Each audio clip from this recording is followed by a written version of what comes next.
In the first module, we discussed about e-coaching, various ways to conduct one and how you and your clients can benefit from it.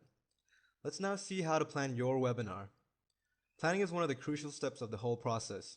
It will help you conduct your presentation efficiently and effectively without missing out on any important points.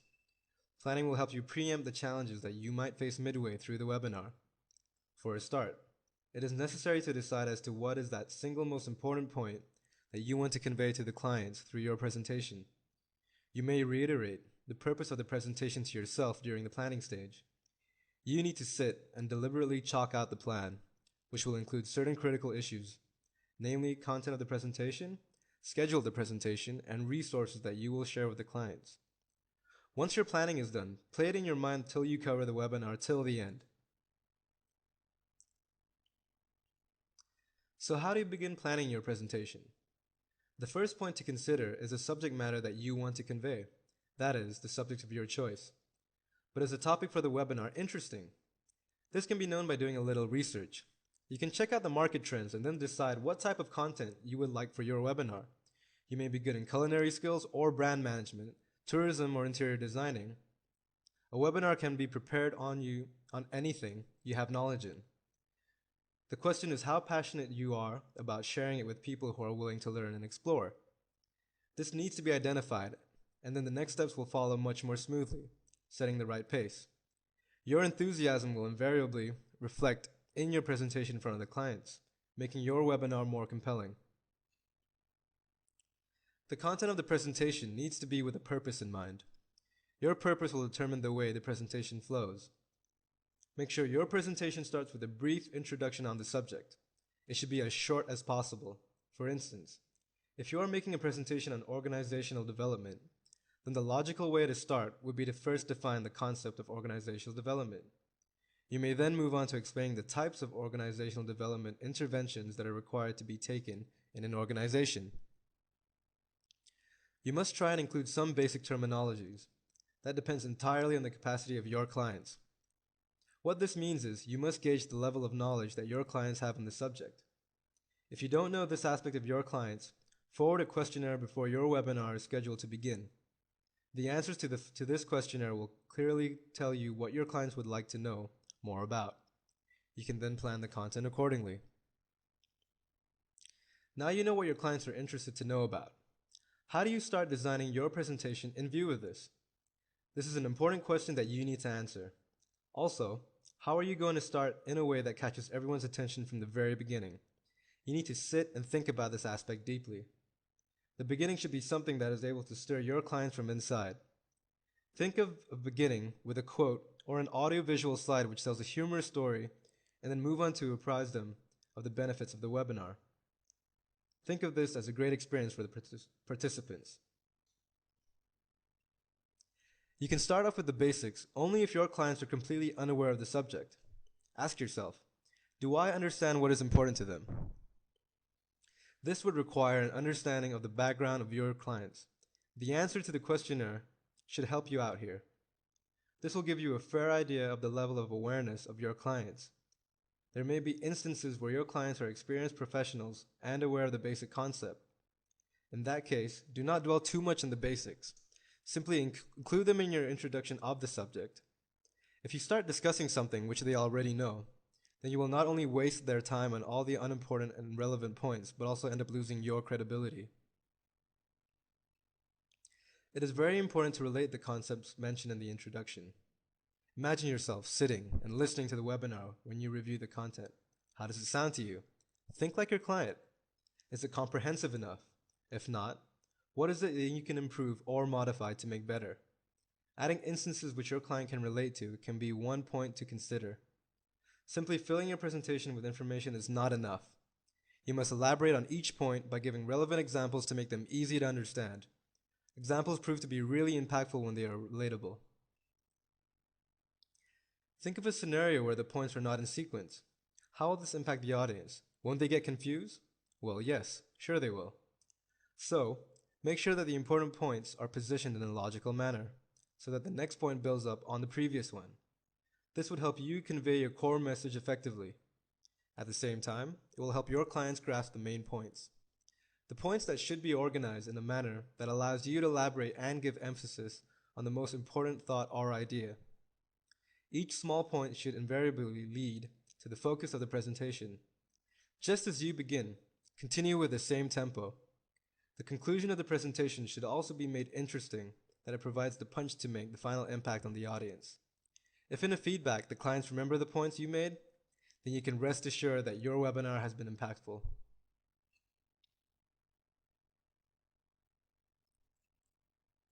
Wouldn't it be good if we can rewind ourselves, modify our words, and play with ourselves again? Well, since this is not going to happen, you might as well consider doing things right the first time. If your preparation hasn't been thorough, then this should not be a problem. Time is something which is not in our control. So let's now see how we can plan the webinar according to the available time. It is not the time that will adjust to your presentation, but it is the presentation that needs to be planned. Make sure you schedule it in such a manner that you are able to cover all the relevant points in the given time. Now that you have decided what points you are going to cover, the next step is to assign time in minutes to each point. Just try to think which point should come first and which one should follow. You can rate the points from the most important point to the least important and assign them accordingly. Some points may warrant examples while others may not.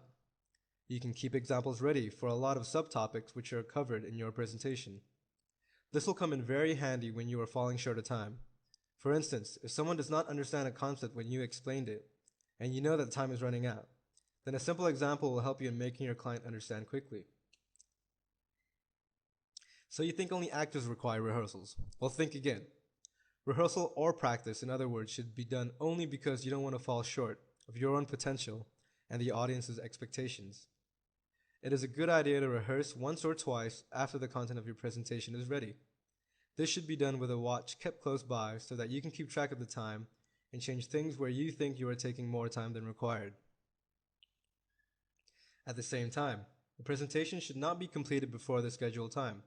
If this happens, then it will give your clients the idea that there is no value addition being done to your presentation.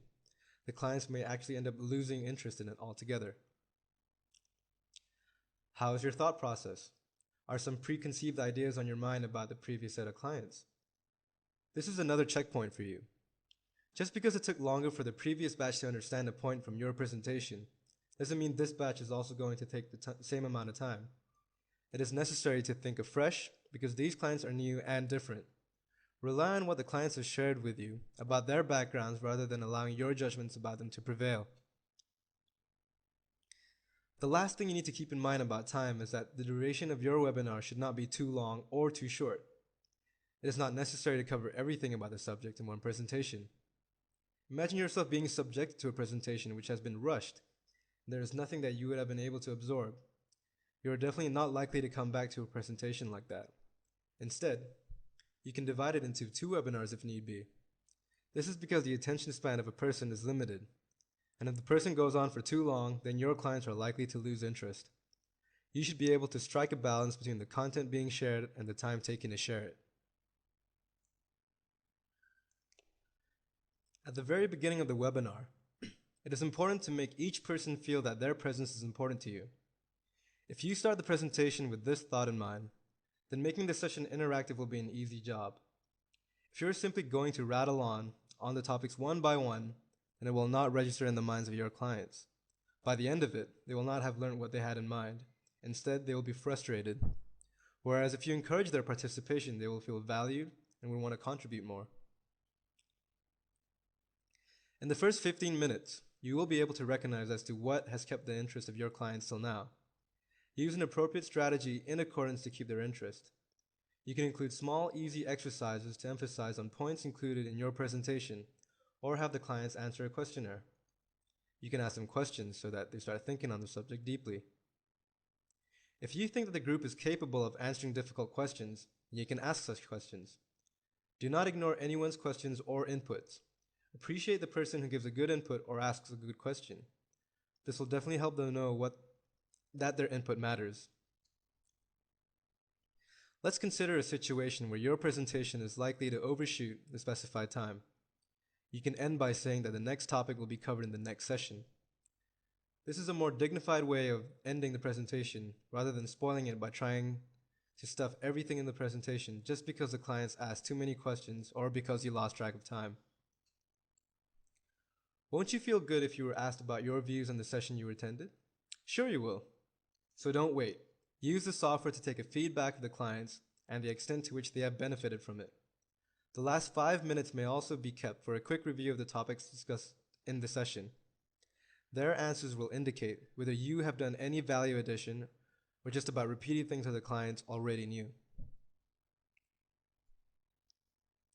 The resources you choose for your webinar depends on whether you are starting off or already established in this business.